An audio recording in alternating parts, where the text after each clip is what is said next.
welcome to another edition of To Your Point. It is our roundtable discussion that we do monthly, talking about UCF sports and UCF adjacent topics. And we have a great panel once again for this episode of the program. I'm going to introduce each one of them as we roll out the first topic for discussion. And of course, sad news this week for the Knights. Shawn Clark, the offensive line coach, had a medical emergency a couple weeks ago, and he passed away suddenly earlier this week. And of course, wanted to take time to get the panel's thoughts on Shawn Clark. And of course, by all accounts, this was a terrific guy. And let's start with Dali. Of course, he is from Knights247 with Latavius Murray, does some work for the Sons as well.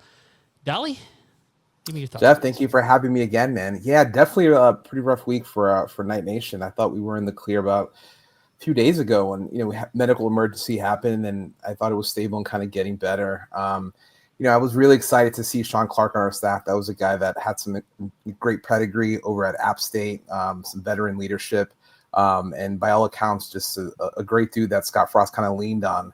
And his passing, man, kind of really puts things in perspective, how kind of fleeting things are. Was Paul Rubel put on his Instagram story, them on the sideline just kind of reviewing a play and laughing. So, the outpouring that I saw across college football, pundits, other, teams as well, and players of his was really kind of powerful to see his impact. Kind of took me, ever since I was a little kid. I remember my first book report I did was on Jackie Robinson, and he had this quote that it was always stuck with me. It was a life is not important except in the impact it has on other lives. And I can't think of a better example of that than Shawn Clark. I mean, it was just absolutely astonishing to see the amount of people that got touched by him, and also just to see him in his element when App State went into College Station and beat Texas A&M, or seeing him in the locker room and, running out of the tunnel at the bounce house with his son. So really disheartening. Looked like a true mensch. Definitely going to miss his spirit. And hopefully we can kind of rally it and keep his memory and honor it this season as we go on.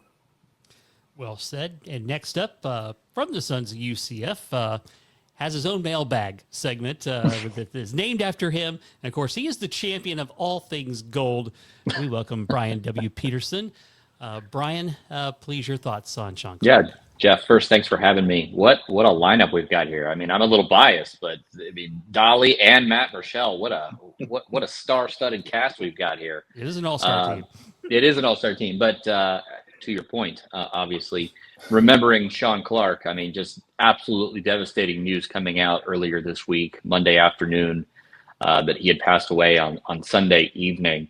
As Dali had said, we kind of had thought maybe things were getting a little bit better. We didn't get a lot of information that had come from, obviously, the family, other than to please, respect them at this time. And just that he had a medical emergency. We weren't really sure what to make of that. And there was perhaps some hope that things were getting better. And then obviously, ultimately, we heard the news that he had sadly passed away. Just you feel for his family. You feel for the players that got to know him just for the short period of time here while he was at UCF. He's got two young kids. I mean, he was young himself. He was only 50 years old. I'm right behind him in that regard. I won't be too far away from that. And that's a scary thought. To pass away and at such a young age and leave behind such a wonderful, beautiful family. I obviously did not know Coach Clark as well as some of the other coaches here on staff, but I actually got to reading about him earlier this week when the news dropped, and I didn't know it, but he had stops in addition to obviously his time at App State where he was a head coach and he was a player and did great things out in North Carolina. But he had made stops in Louisville, which I did not know about. He had made stops at Eastern Kentucky and Purdue as well before he had come to UCF. So he just had a really prolific background as an offensive line guy. And I was just, such a terrible loss for both his family and the UCF community as a whole. All right, and next up, we bring in the man that covers the beat for UCF for the Orlando Sentinel, Matt Murschel. And Matt, of course, have covering the Knights on a daily basis. You obviously have had a lot more interaction with Coach Shawn Clark, so definitely would love to get your perspective on this. As we were thinking about him on Saturday before the game kicked off, I remember I was talking to somebody and they told me, they were encouraged by some of the progress he was making. And I remember thinking, okay, maybe they've turned a corner. Maybe he's got a chance to really kind of rally back. And then to hear about the sudden news, I had someone reach out to me Sunday night late who said, hey, I think you need to check on this. And then, Monday morning when things started rolling, I was reaching out to several people and it didn't, the news didn't look good. And then we reported what happened. And, just it really kind of puts life in perspective. You sit down and I know football is all about point spreads and X's and O's and everyone, gets on social media and screams at each other and writes nasty things about your team and how much they hate you and everything like that. But, I think when you think about just how that all falls to the wayside, when you think about what, life is and how what an impact that Shawn Clark has. I remember, meeting him for the first time, in January, February, when he came in and they had a little sit down with him. And I asked him how he was handling things getting here. And he was so happy to get this opportunity, so happy to work for Scott. Talked about, he just bought a house and had no furniture in it. He was sleeping on this little blow up bed. And he was like, it's great. It's like when I was young again, And he was looking forward to his wife and the kids coming and her taking care of the house and getting the house set up and everything. And he had a laugh that just kind of, I remember just echoing through the Nicholson, when we were sitting there, talking with him. And so to have, to go from that moment to where we're at now, it's, and his impact, I think Dali said it best. We look at the coaches who reached out, people who reached out on Monday on social media after the news broke. I mean, people just all over the country, just, giving their thoughts and prayers. And then Scott Frost today. I mean, Scott was as broken up as I've seen a coach and really, was fighting back tears, because this, he, and I think the line he said is, I miss my friend. He said he really developed a kinship with Shawn and felt like they kind of grew closer together during this experience. And so this is something I don't think anyone's going to forget anytime soon. And I think the challenge now is, how does UCF, move forward from this? Obviously they want to honor Shawn and they want to do their best and they're going to go out this weekend and try to play their best. But, every coach said, we're not sure what's going to happen. We're doing our best to deal with this and we hope to put it in perspective to everyone. But, we're going to try to do what we can to win this game for Coach Clark. And we'll see if it happens on Saturday. Yeah. And that's one of those things too, because, the impact of having a death, in the family, you just don't know how it's going to react. Everybody's going to react differently. So it's really a big area of unpredictability. And I kind of wanted to touch with this as well, because I love this hire when it was announced. And it really does speak to me that, based on what you just said, that he and Scott Frost formed a very, very quick bond. And that kind of sounds like what Coach Clark has done everywhere he's been, based on all the outpouring of support and the fact that, it's like when you come across these people that are universally loved and you don't hear a bad thing about them, it's great when you get to cross paths with those people in your life.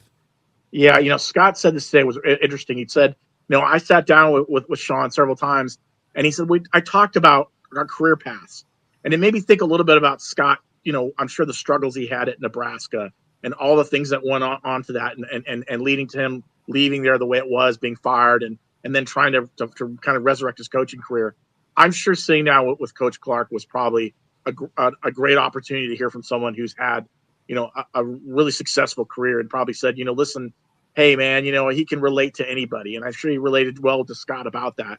And that helps a lot. I think that's why Scott leaned on him a lot. That's why he was involved in game planning, that they wanted him in there. So, it's a tremendous, and it says a lot too. And I'm going to add this just because Alex Ferrer, who came in and has been, who was like Shawn's right-hand man and has been working with the offensive line since he got sick.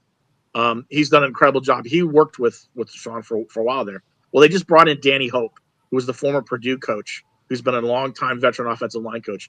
Danny coached, Shawn in a way. They were together for 10 years. And then Shawn worked with Alex. And as Scott said today, kind of a line, it's kind of like a grandfather and a father and a son.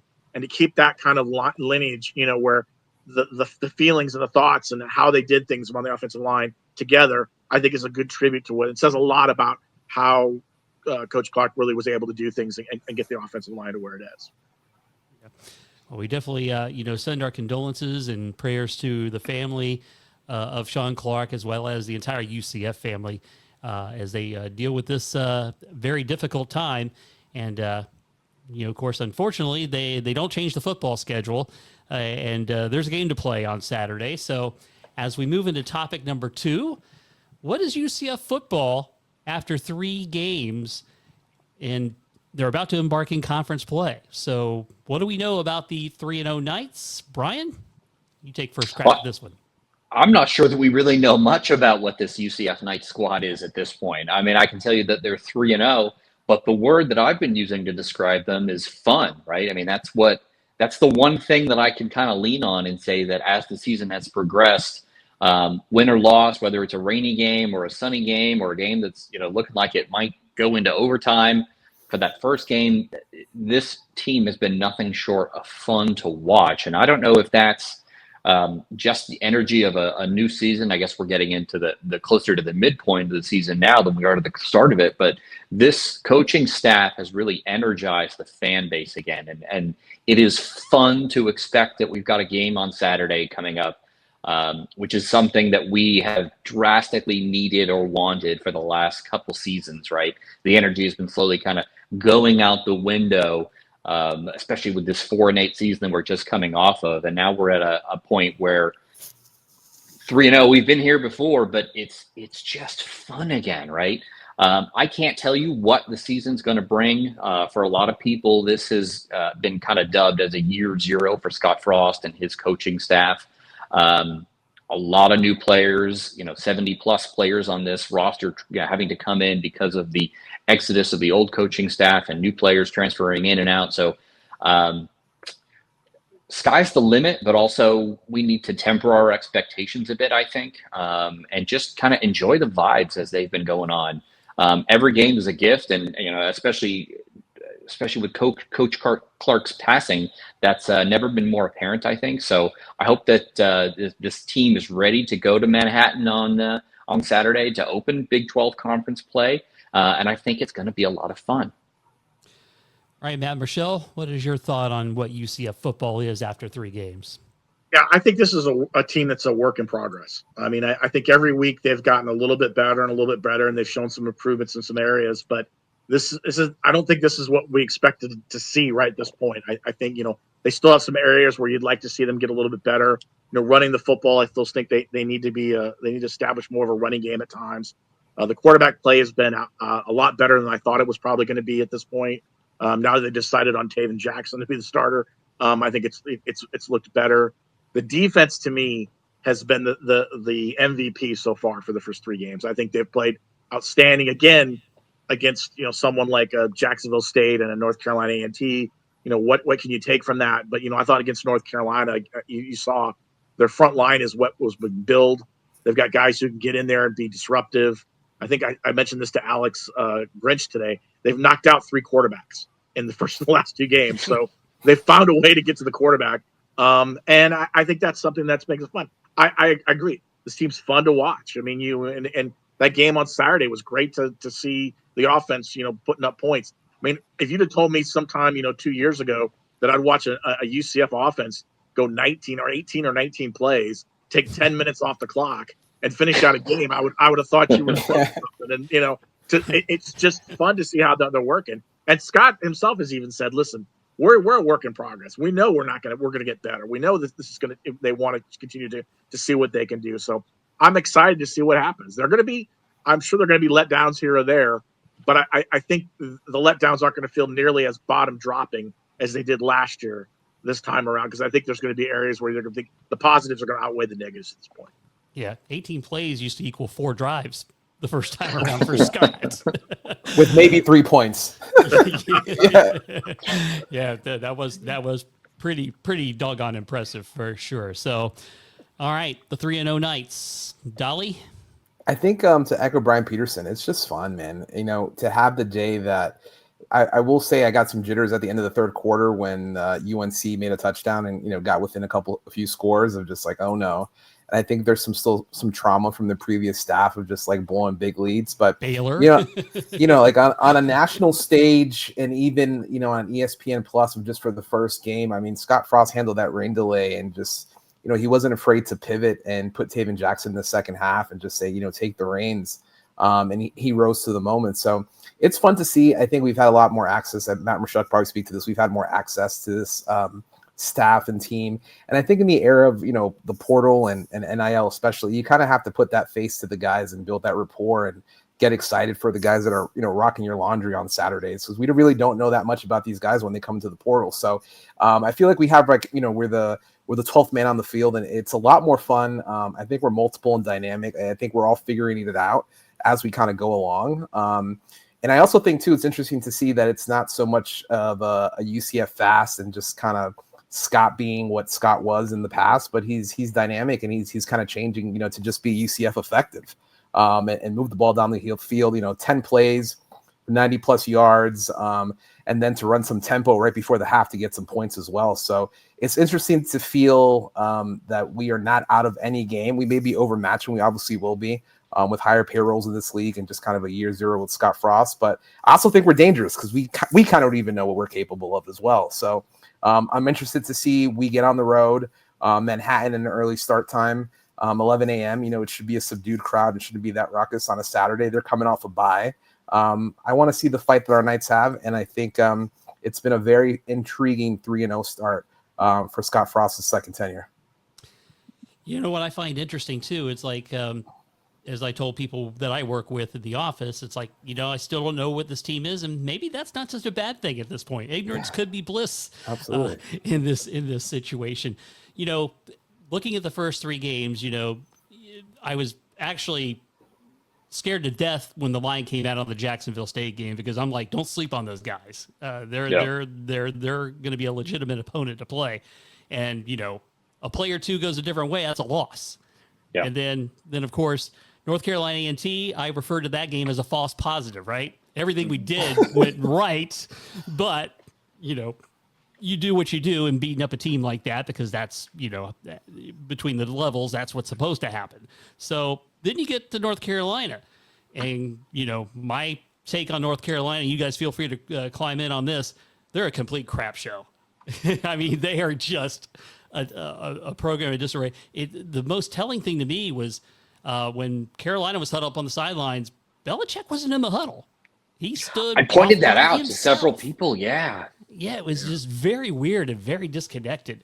So, the beauty of that game, what I did like was, they responded with right before the half with the points, and then in the second half, starting right off, getting the 3 and out and coming back and scoring again. That is great things to see from your football team. So, it gives me that guarded optimism. I've been saying all along. I go to every game. No expectations, no expectations, no expectations. Now we have an interesting opponent coming up on Saturday, a conference game. This is definitely a talented quarterback they're going to be facing, the best one they're going to face so far this season. What do you guys think going into, I like the fact we got some positivity going in, which is better than, being 2-1 and 1-2, but now the stakes are much bigger. So what are your guys' thoughts on the Kansas State? I'm curious to see how our lines can match up with K-State's. I mean, obviously our offensive line, as far as a run game perspective goes, has been suspect. They're going to need to find a way to fix that running game if we're going to try and, produce something this season besides, these wins against teams like North Carolina and A&T. No disrespect to them, but they're not of the caliber of the Big 12 teams that we're going to see coming down the road. So if we can get the offensive line with a little bit better run protection, I think that the offense can potentially do something this season. We're not going to be able to rely on Taven Jackson to, put the team on his back every game and pull us out of a rut if we can't get the running game going. From a K-State perspective, I'm not really sure what to make of their quarterback. Highly touted guy that came in with a lot of I guess, expectation. And I don't know that he's necessarily provided that for this K-State team this year. Obviously, their record is disappointing from a K-State fan perspective, but I think that they're much better than their record indicates. I'm a little worried that they're coming off of a bye week and having, had some time to rest up and try and, figure out what is and isn't working. So hopefully Scott Frost and this coaching staff have these players ready to go, because I think it's going to be a show on Saturday. It's not going to be an easy game for this Knights squad. I think it's going to be. Oh, go ahead. No, go ahead, Dali. I'm sorry. Go ahead. I think you're going to have this. You're going to have a road environment. You're going to have emotions flaring and kind of juiced up. Scott Frost understands and has reverence for the hometowns of these Big 12 teams, because he played in the inaugural Big 12. And he knows he knows these home crowds and the passion that fuels behind it.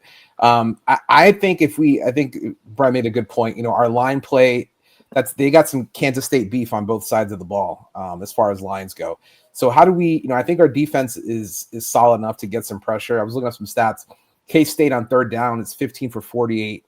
And on fourth down, they're 5 for 13. So we can get to the quarterback and kind of disrupt things. The thing is, they may be having Dylan Edwards come back that was out from injury, their dynamic running back. So can we survive a little dump-off pass and just stop the bleeding with our linebacking core?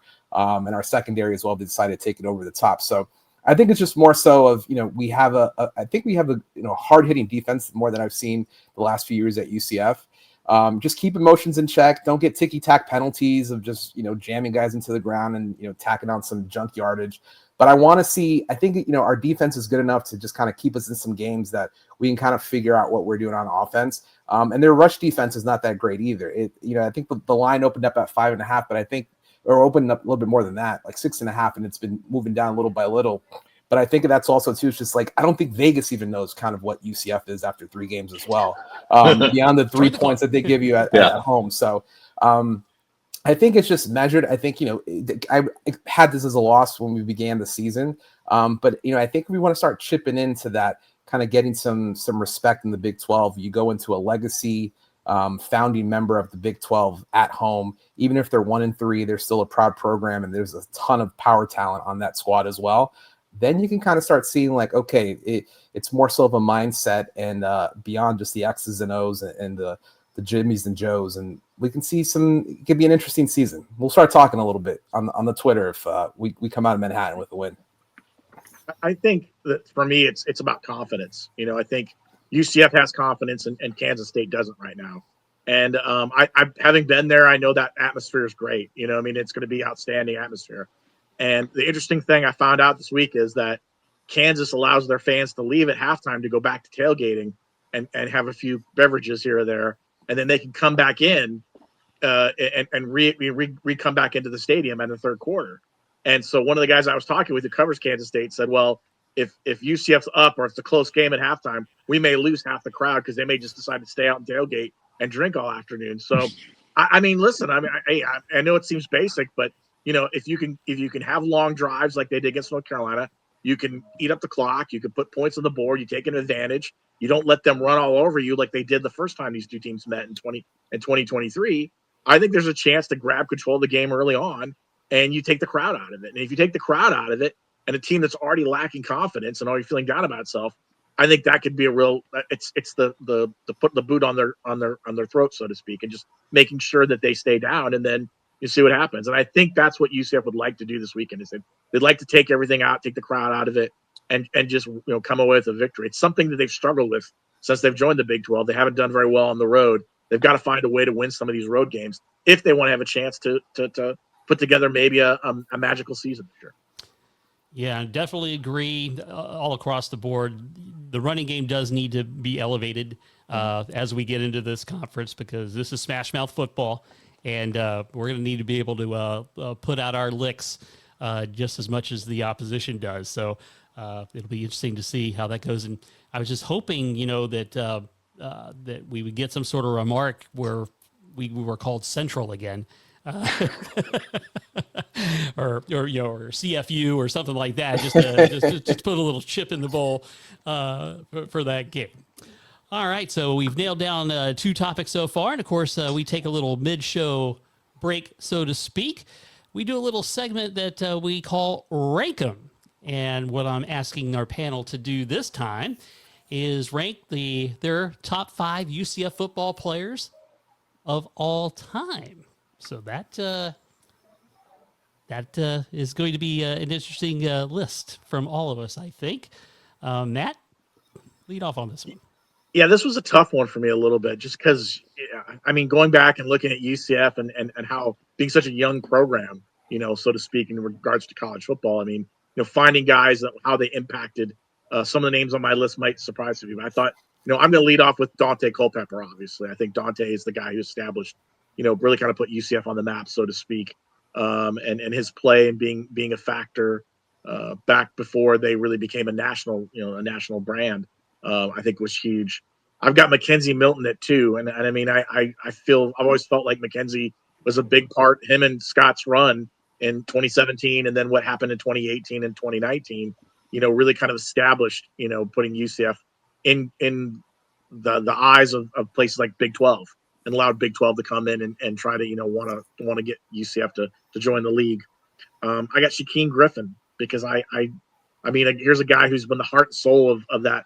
I thought the 2018 team, as much as Mackenzie was a big part of that, I thought he was really the guy who really kind of helped lift them up a little bit.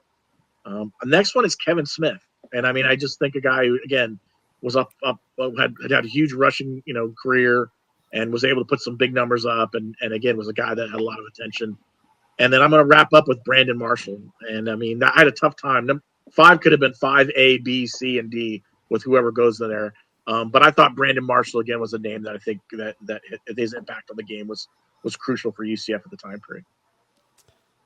All right, Dali, what's your list look like? So I'm going to do a top 5. I'll start at number 5. I got to start off with the guy that signs my paychecks, Latavius Murray. I mean, he was a great time during my era. I got into football around 2006, 2007. Just in college, big Giants fan as well. I was a big Brandon Jacobs fan. I was enamored with just like a huge 6'3" back that could just lay down and get 3 yards just by stretching out. That's kind of what Latavius was during our time. Obviously he had the 10-yard scamper to get the go-ahead touchdown in the Liberty Bowl for our first bowl win against Georgia. So always had him in high regard. He won MVP honors for the Conference USA Championship that year. Number 4, I have an unsung hero. I like running back, Storm Johnson.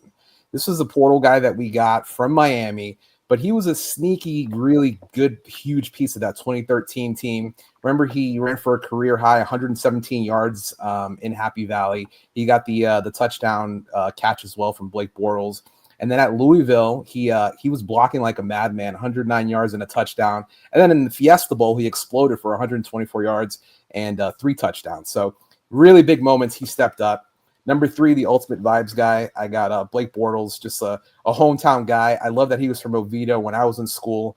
It was Kyle Israel at university. He was an Oviedo guy a little bit later after that. So just love to see a hometown guy do it. Drafted 3 overall. Got the Jags their last AFC championship appearance as well. Number 2, I have Mackenzie Milton, just the ushering a new era with just the moxie that he had, kind of persevered that first year that didn't do so well, then just had that magical run afterwards, Ohana and all that. I think that's just a spirit that carries over, generationally through different UCF eras. And then I got my number 1, Kevin Smith. Like I said, I love running backs. I remember being a student, seeing his mom go crazy on TV and being like, I can find that lady in the crowd.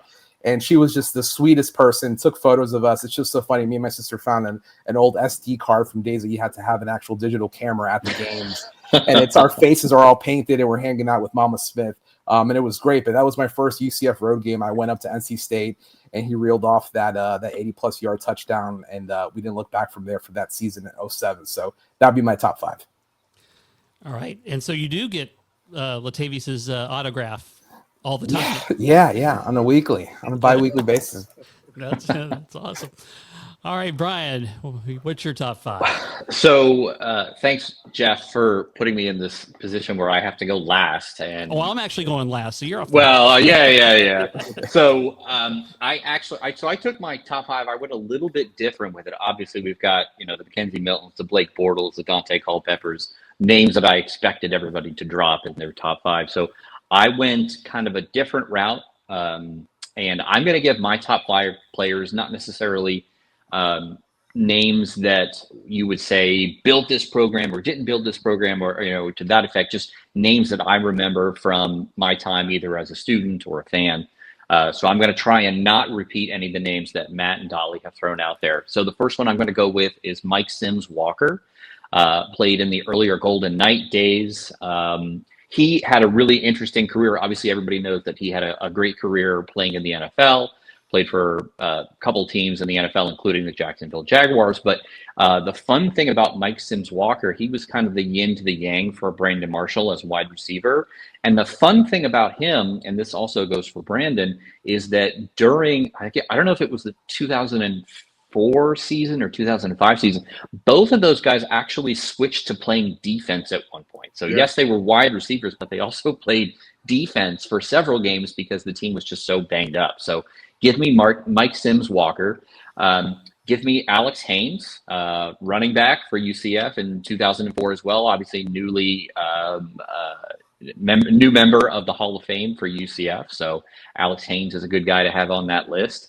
I'm going to go Rocky Ross, wide receiver, played in several pivotal games for the Knights. The thing that always sticks out to me was the touchdown that he scored in 2008 to tie it up with the Bulls at home, and he gave the in the end zone, the Bulls, the horns down. Obviously, we ended up losing that game, but it was such a crazy moment for him to score that touchdown to tie it up and throw the horns down. Rocky Ross was a great receiver. He was almost more of a tight end. He was a really big guy. I actually went to the first Liberty Bowl game in Memphis and ended up staying at the same hotel where the team was. And I remember going to the game. We were getting in the elevator, leaving the hotel, and there was a couple players that were coming down the elevator. We just happened to get on them on the elevator at the same time as they were. And it was intimidating standing next to these football players. Rocky Ross was one of them. And they were, let me tell you, they were locked in. We had made a comment like, "You guys ready for this?" And they were just eyes forward, like, "Yes, sir, we're ready." So give me Rocky Ross. That's 3. Give me Matt Prater. Yes, I'll take a kicker. Matt Prater is a kicker that's been known. I mean, he's basically 95 years old. And he's still playing in the NFL at this point. Outstanding kicker. And every time he's on a different team, I know somebody that that cheers for that team in the NFL. I'm like, "Hey, by the way, that kicker is a UCF kicker, so you're welcome." Known for his big leg, and we won't talk about the Hawaii Bowl. And lastly, I'm going to take Joe Burnett. I mean, his name is on the stadium for a reason. Smoking Joe Burnett, making kickoff returns cool before the 2017 war on I-4 became what it is today. Smoking Joe Burnett, cornerback, just another great name, a great all-around player for UCF. So those are my top 5, just a little bit different names. I didn't want to repeat what the guys had said before me. That's on brand for you, Brian. You've taken the left turn. Very well done, sir. All right, so my top 5 will probably be a little repetitive, and I'm actually going to give you a little teaser here too, because my nightcap will be the people who aren't in my top 5, because there's some names I want to remember there. And of course, Brian, you've mentioned a couple of them actually. So, all right, so my top 5 looks like this. I'm going Shaquem Griffin at number 5, heart and soul. Obviously, as mentioned earlier. I'm going R.J. Harvey at number 4. 2 terrific seasons toting the rock for the Knights. And, he basically was a one-man team last year. Number 3, Kevin Smith, the all-time great. I mean, he had one of the most spectacular seasons running the football in college football history. And talk about a one-man team. You basically knew he's getting the handoff, he's getting the ball, or he's getting a screen pass. It was the Kevin Smith offense, and he did it very, very well. Number 2, I'm going Dante Culpepper because obviously, as mentioned earlier, he put UCF on the map. The first real jolt of exposure the program had as a Division I program. And then number 1, going KZ. I mean, just the spectacular, 17 and 18 seasons. And it just pains me to what could have been. Hey, had he not gotten hurt, 2018, are we in the playoff? If he gets there, I definitely think we win the bowl game against LSU if No KZ doubt. is playing quarterback that day. So fun top five, and again, that is our mid-show segment that we call Rank 'em. All right, getting back to our topic list. All right, let's talk about the conference. What do we make of the Big 12 at this point? Obviously, not a lot of conference games, but we've got some teams that got some records out there and some notability. So let's take a round about that, and let's go with Brian. Yeah, so this is an interesting season so far for the Big 12. The teams that, I guess we're kind of reflecting what the Big 12 always is, and that's that it's kind of a crapshoot. Nobody really knows what to make of these teams in the preseason, and I think we're seeing a lot of that play out on the field right now.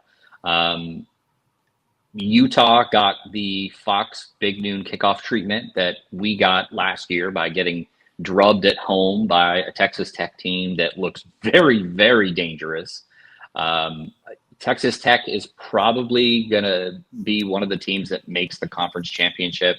I was really impressed. I mean, they won by double digits over a Utah squad that was ranked in the top 25, and a lot of people expected them to be one of the contenders for the conference championship as well. You've got teams like K-State, where we're going to Manhattan this week, that have been, questionable at best. Correct me if I'm wrong. I think their record is 1-3 right now. Just got question marks all over the field as to what their team is going to be. Teams like Baylor, UCF, we're not really sure what to make of these teams yet. So this is what makes the Big 12 so fun, is the fact that we don't know. And a lot of these games are going to be settled on the field, not before.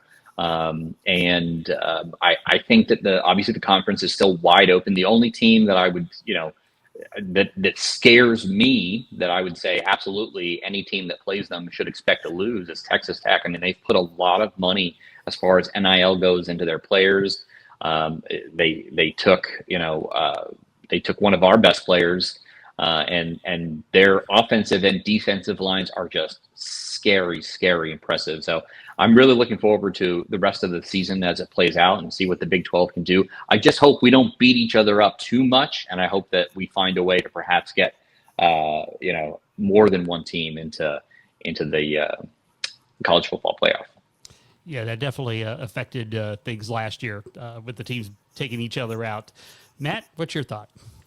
Yeah, I think, once again, this is a league of parity. I think, Brett Yormark talked about that last year, when they were asked about what he thought of the league. And, we're seeing this time and time again. I think it just goes to show you why you get the teams that you get, the schools that you get, and bring them in. I think there's an opportunity there for some of these programs to step up. We talked about Texas Tech. Houston has played well with Connor Wegman coming in at quarterback. Their defense has played outstanding. Iowa State, coming off the opening Ireland bowl game, has had moments. Look good. Arizona State, everyone thought was going to be the big team, and they suffered a loss, but now maybe they come back and they can beat TCU this weekend. BYU. I mean, there's just every team seems to be ready to go, and I agree. I think the biggest concern for this league is don't fall in the trap that the Pac-12 had several years ago, where they were just knocking each other out. They were just, every time they'd get a couple teams ranked, they would knock those teams out, and then you found yourself at the end of the year with really no one being there. So I think the league is going to have to kind of try to work. I don't know how you avoid that, but I think there's going to have some teams that are going to have to step up. And think about this, how exciting this league has been, and yet we lose Mike Gundy this week. Oklahoma State all of a sudden finds itself in a situation where no one ever I thought would be in that way. Kansas State's not playing well, as we talked about. West Virginia's struggled. Utah's struggled at times. I mean, so it's a league right now that where some of the teams that we thought maybe would be there and aren't, and then some of the coaches we thought would be there with losing Gundy. So it's going to be interesting to see with this league moving forward how they're able to keep everything up at the elite level. It's good to see UCFs and schools like that being able to kind of maybe resurrect themselves and have a chance to be a contender, especially in the second half of the season. All right, Dali. Yeah, I mean, we were out tailgating, and I looked at the box score of Texas at Utah. I mean, Utah is arguably one of the hardest place to play in the entire Big 12, and they just rolled in there. But I think it was an interesting mix of, a culture warrior and a Kyle Whittingham that has built that squad over 2 decades. And then you got Joey McGuire that's just, pumping gas and bringing guys in the portal. And those guys just took it to them like for the entire game, even with turnovers and all that. So, they're by far the class of the league thus far. But I also think it's interesting too, just national respect. I think we went 7-1 against the ACC. You had wins like West Virginia versus Pitt in the backyard brawl, where you had Baylor beat SMU in overtime, which was great. There were some games that you want to see like a Baylor versus Auburn if we could have pulled it off. Oklahoma State was overmatched when they went to Eugene, Oregon. I just think it's so funny though, like, you can kind of cannibalize each other in our league, and you lose one game against a top 20 opponent, you get completely knocked out of the top 25. But if you're in the SEC, it's a deep league. It's a deep league. You have to just stay there. Quality losses. Yeah, quality losses. So across the board, I think that's interesting. I'm interested to see, there's some guys on the schedule that I thought there would kind of be gimmies or we can kind of roll with, but Houston's looked really good, with their second-year head coach that they got. And they could be a problem for the space game. I mean, BYU's undefeated. Kansas could be a sneaky game if we take care of business in Manhattan this weekend. Utah's kind of fallen off the radar, and they haven't won a conference home game, I think, the entire time that they've been in the Big 12 as well. I learned that this week as well, yeah. Yeah, so that's crazy, you know what I mean? And I think we're just for the footprint of this conference, of how big it is, and, just the roster turnover, you're not going to really figure out who everybody is till the end of really October. I mean, that's a big chunk of the season that we're going through. It'll be exciting to come down the stretch. But yeah, I think Texas Tech is a wagon. Iowa State is obviously head above, shoulders above the rest. I think they weathered some storms. They had a great win against Iowa, out of conference.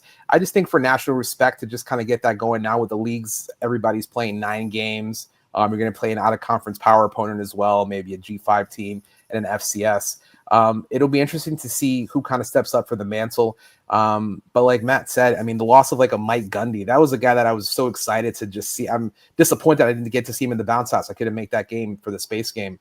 But that is just a guy that's like the fabric of college football, those larger than life characters. And in a weird way, I'm kind of glad that we kind of have our own guy back, that he can kind of put us on a place that, we kind of have some lore with him as well. It's not just another guy that, has the helm for the moment. So it's going to be exciting. Texas Tech is going to be a problem, not only on the gridiron, but all playing surfaces this entire year with the resources that they have. But I'm excited to see, what kind of shapes out. And the road to Arlington is going to be interesting. I'd love to see us get 2 teams in the playoff. I don't think that's going to happen this year. But if Texas Tech is really serious, I hope they can go as deep as they can in January. Yeah, what kind of stands out to me as I've looked at the Big 12 this year, obviously West Virginia also doing a 2.0 with Rich Rod.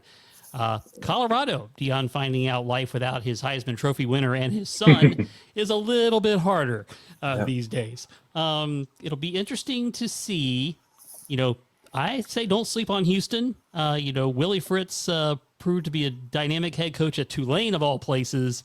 With the resources he'll have at Houston, I think he's going to do a bang-up job there. So that's just some of the thoughts I had. But now let me pose this question to you because, and of course, this is Mr. No Expectations asking the question, but does this provide some opportunity for UCF to do a little sneaking up in the conference this year? Oh, absolutely. I mean, we've seen that so far, right? We started off, I mean, I know we didn't do real preseason rankings, but a lot of people had us pegged at the bottom of the conference, and yet here we are, 3-0. Again, I said earlier, we have been. When was the last time we were 3-0, gentlemen? Does anyone know? Yeah, last year. It was last year, and we went 4-8. So nobody knows what's going to happen. But I think that to Matt's point earlier, this team is building confidence, and I think that with what this coaching staff is being able to build in Orlando, I think that we're going to find some opportunities for UCF to win some games in scenarios against Big 12 teams that we probably did not initially think was possible. The Houston game, to Dali's point, I'm worried that the space game is going to be in danger of us losing a space game because Houston has looked really good. And if you had told me, prior to the season starting that we were going to consider that space game maybe it could be a loss this year, I would have said you're crazy. What are you talking about? So absolutely, UCF can steal some of these games. It's just a matter of how is it going to play out. And to Jeff's point, this Jacksonville State game, right? If a ball bounces a different way, the game is completely different. I think we're going to see a lot of that as the season plays out for UCF. Probably a lot of teams for that same thing too. And I think, to me, and to the point is, we go back to the confidence thing, not to beat the drum too much, but UCF goes 4-0. They win this weekend, let's say, on the road.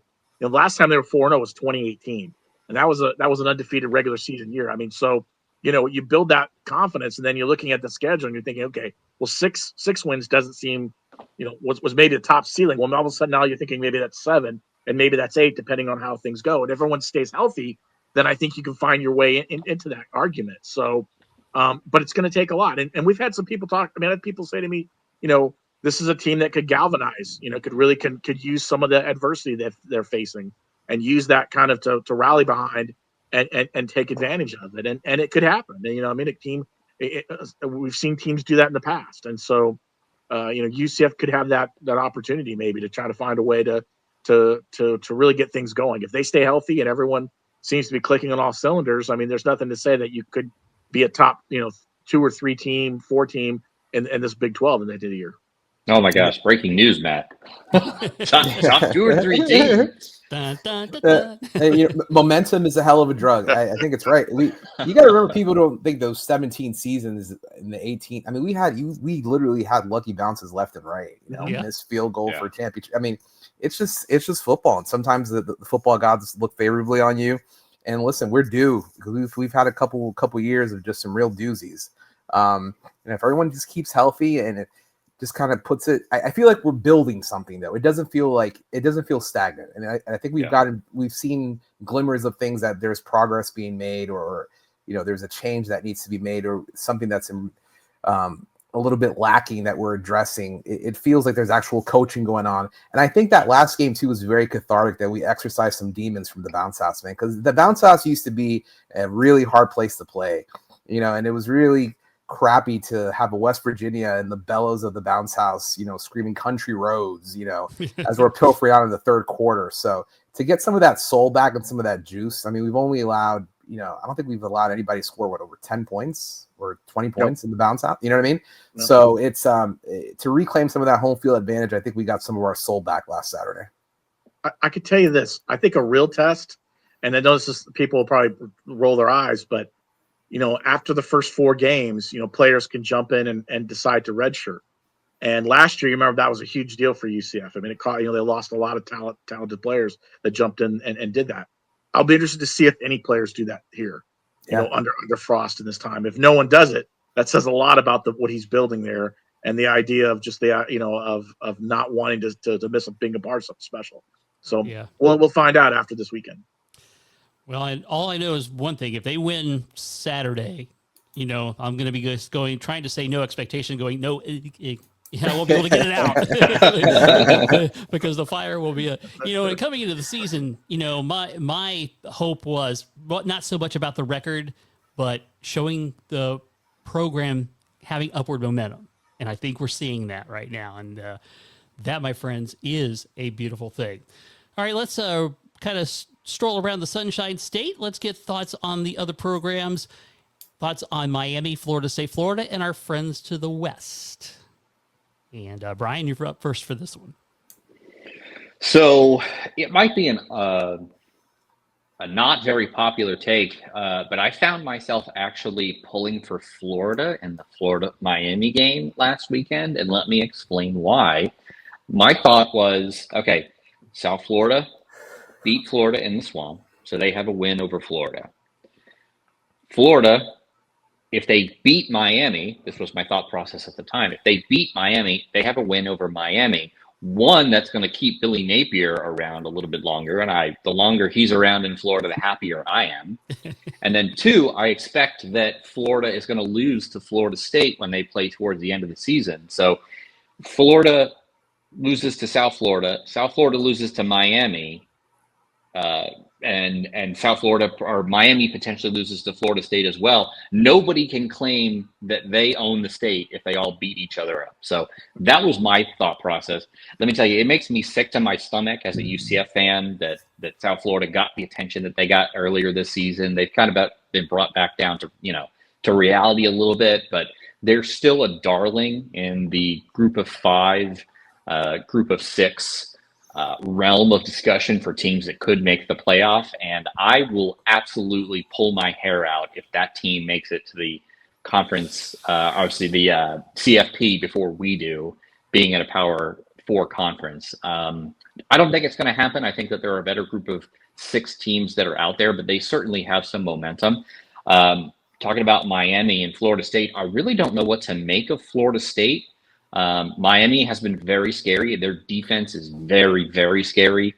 Carson Beck struggled a little bit at quarterback playing against Florida at home last week.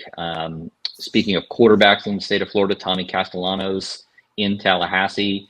Not really sure what to make of him. He did get hurt on Saturday, but I don't know if it's an injury that's going to affect him further on down the road or not. But kind of circling that same concept, it would make me kind of a little ill to my stomach if Gus were to be on the coaching squad that then ended up playing for a conference championship or playing for the CFP. I'm not sure if Miami or Florida State is the better squad. They'll meet up later this season, but I'm just happy where UCF is, watching us go 3-0 and build something in Orlando.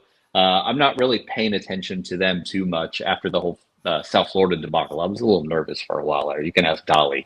He had to bring me back down to reality a few times, but it's been interesting to see what's going on in the state. All right, Matt.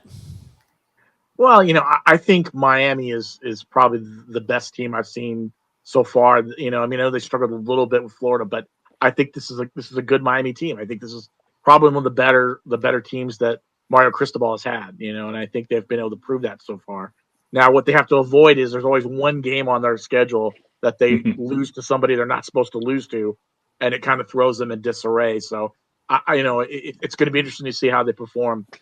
I'm going to throw a phrase out here that's probably going to get everyone's stomach to turn, maybe, is Gus Malzahn Broyles winner for winning this top assistant coach, because I think if Florida State continues to put up the numbers they're putting up offensively, he's going to be at the top of that list of being the top coordinator in the country for the job he's done, with their offense there.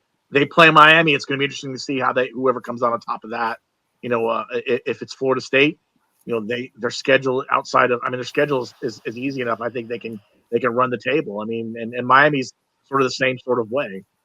Florida, I think it's the Billy Napier watch. I think if they continue to struggle, I think Billy's probably done this year.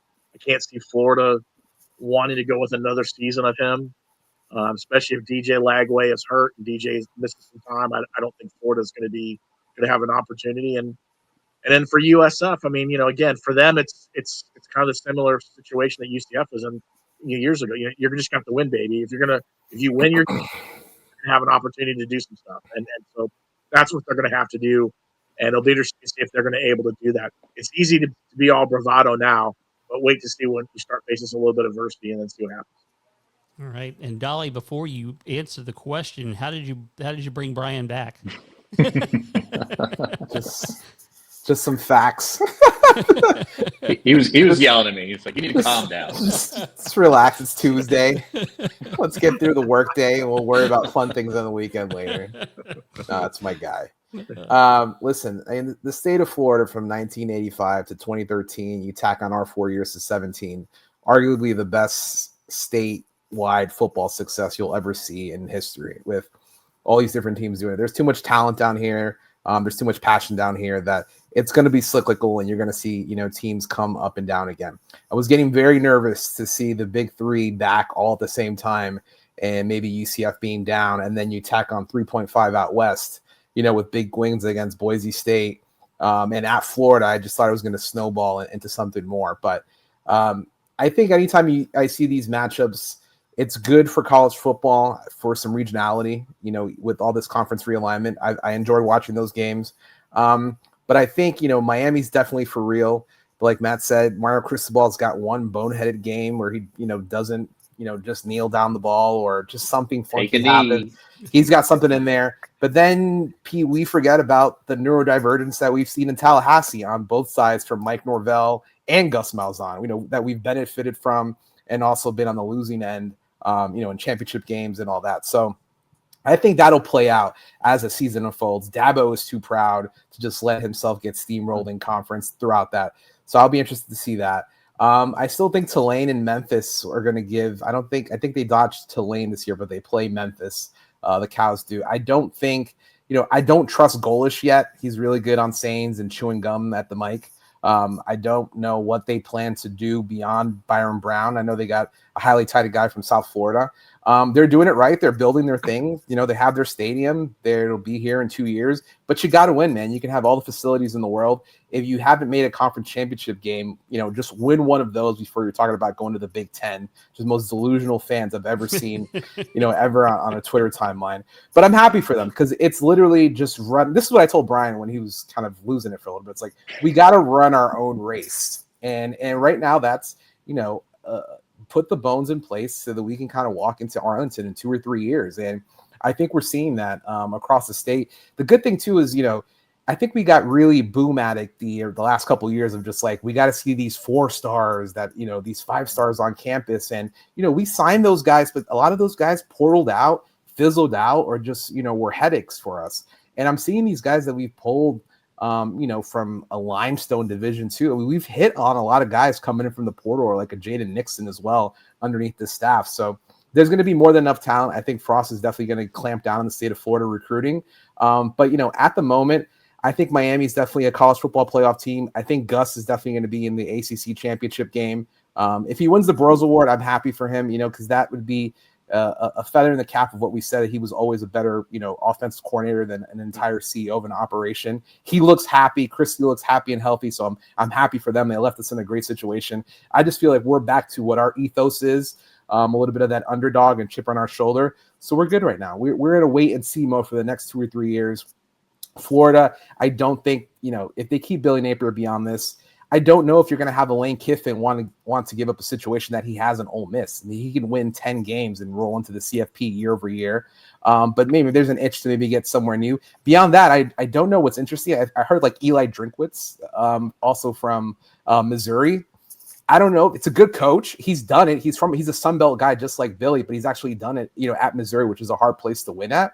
But I don't think the Gator fan base would be excited for that. So we're in wait and see mode. We got our guy. The Sunshine State is the premier state for all of college football, but there will be some bodies on the side of the road to laugh at later this year once the dust settles. So just relax, Brian. Let's enjoy it. We'll be in a bowl game, but someone will definitely bite the dust, and we'll look back at this recording and laugh about it. Yeah, so if you need emotional support for your football team, call Dr. Dali Drama at 1-800. Oh gosh. See, now that I know you're good at this, I'll be reaching out. So. Oh, you're a Cowboys fan too, so I'm a Giants fan, so I'll bring you down easily. Oh God, no! See, now you had to depress me. Thanks a lot. Keep the business turning.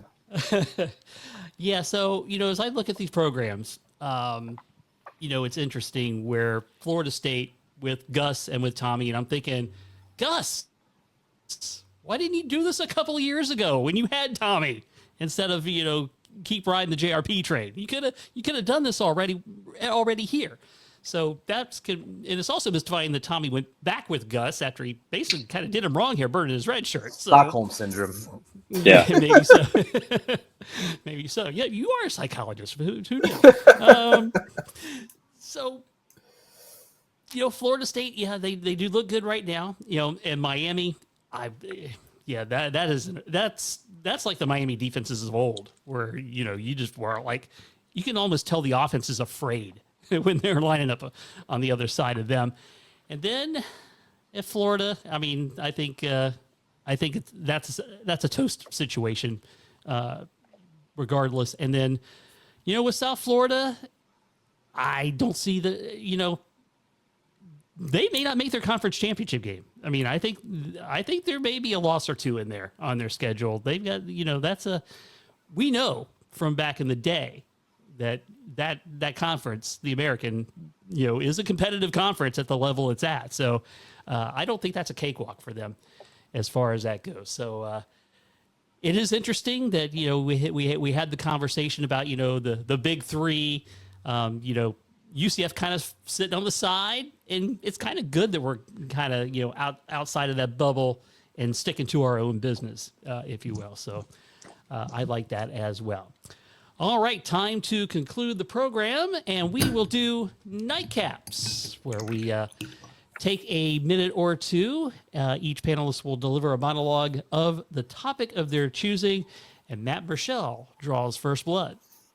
Yeah, it's hard for, in a week like this, with everything that's gone on around the UCF program, not to take a moment and just, think about, how important, spending time with your loved ones and appreciating what you have in life. I mean, it can really be short. And when you find somebody like Shawn Clark and what he went through and his passing, and as we talked about earlier, at a very young age, really, honestly, it really kind of hits you, and it makes you think that, there's so many more important things in life. And, I was driving home from UCF today, and all I could think about was, the things that we worry about as we're driving through our days, as we go through our days. You worry about, bills, you worry about, what this person's saying on social media, you're worrying about the guy who's cutting you off on I-4, all these things that we kind of stress about, that it's just to appreciate kind of what we have in this moment. And I think that's something that this week is really kind of, I think I'm carrying with me this week. It's just appreciating what we have, appreciating who you share it with, and taking the time just to tell people, hey man, I hope you're doing okay. And if you need anything, please feel free to reach out. And that's something that I feel like, this week has really kind of laid on me. And that's why I wanted to pass along in my home. Yeah. Before I throw it over to Dali, Matt, it's interesting because, you as a guy that covers the beat, and you're working in a playland essentially most of the time, right? And then something like this happens, and I kind of liken this to reporters that are out there covering major news, and they cover tragedies and stuff like this. It's kind of a gut punch when this kind of thing invades your turf, so to speak. Yeah, I mean, the only thing I can compare it to is when Pulse happened. I remember being one of the reporters that was called in to try to reach out to family members who had lost someone and try to get some stories about their family, their loved ones. And it was just, it was unbelievably difficult. And that's kind of been that way a little bit this week. I mean, today with Scott was very difficult, with Alex and Alex Grinch, and with Steve Cooper. All three guys had, definitely you could see the emotion and how much that Shawn meant to them. And so we all took a moment to say, hey, we were sorry. And if, I've shared moments with other coaches on the staff and said, listen, I'm sorry. And if you need anything, just feel free to say, hey man, cause we're all human. We're all just trying to make it in this crazy world, so to speak. Yeah, absolutely. All right, Dali, what is your nightcap, sir? It's kind of in lockstep with that. So this past Saturday, I brought my dad out to his first game in what was forever. I think it was like 2018, 2019. He's a big slave to just sitting on the couch. He's like, I just bought this brand new TV. Let me just enjoy the game here. And, halfway through the third quarter on Saturday, I was like, you know what? He's absolutely right. This is beaming hot right now. But it was great to kind of spend time with him cruising campus. The game before that he had been in 18 was the war on I-4. And that was just dragging him out there as well. So he has these great memories. So it's so cool to kind of bring him around to see, new friends that I have now, old colleagues, old friends from back in college and high school. And just everyone just kind of cruising around. He's like, oh, you can crack open a beer here and just walk around or go to the alumni center. My uncle came as well. And it was just a banger of a day. We called him on Sunday, and we were just talking about sharing photos and just videos of us getting ridiculous. And it was just like, it was a good day of just like some male bonding and camaraderie, father-son, family time. And then, I get the news of Shawn Clark on Monday, and it just kind of was just like, 50 years old. My dad's going to be 70 in a couple years. So, I'm thinking my age, his son's going to miss out that kind of chunk of time with his dad. And really hit me. I was just thinking about it. It's just like, man, this was just a dude that was in the mix, excited for a new opportunity. As a kid coming down to Orlando, Florida, has to be a blast as well, and a young family as well. So kind of put things in perspective of to just be appreciative and just do the things. So that's why I'm glad I'm going to Kansas State this weekend, experiencing something new, being in the mix of the culture, just going and enjoying things that I'm passionate about. Never know when our last breath is coming, but just do good, enjoy each other, and be the best you can be, work hard, and enjoy this ride because it's shorter than we think. I once ran the campus with you back in the day for a couple of games. I hope you're went a lot slower with your dad and your uncle. Yeah, I think they're right there in lockstep. Oh, good for them. All right, Brian, your nightcap, sir. Let me tell you, I got to meet Dali's dad. What a character he is! You think Dali's a character? You gotta sit down and have a drink or two with Dali's dad to really understand where Dali comes from, man. We had a good time. Yeah, no. Him and his uncle really enjoyed the game and had a good time there. So it was really great to meet them.